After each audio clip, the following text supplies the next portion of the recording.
ঝিলমিল, আপনারা ভালো আছেন আশা করি। আমি দারুণ আছি। তারও একটা কারণ আছে। আমার লাইফে একটা নতুন ছেলে এসছে, তার নাম রুদ্র।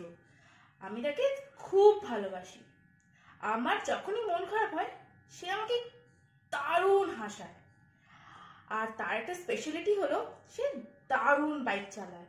আর আমার একটা উইক পয়েন্ট হলো বাইক। সে অসাধারণ বাইক চালায় আর যা স্পিডে চালায়। একদিন পুরো সন্ধেবেলায় ওর পেছনে বাইকে বসে পুরো কলকাতা ঘুরেছি। কি মজা!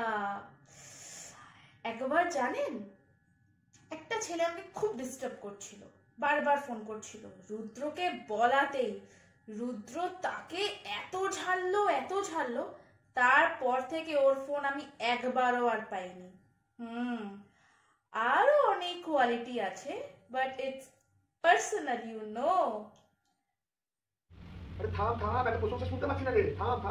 দাঁড়িয়ে যাবেন দর্শক বন্ধুরা, এ তো গেল ঝিলমিল দেবীর কথা। তুলিকা দেবীর কথা এখনো তো বাকি আছে, যাবেন না, একটু অপেক্ষায় থাকুন।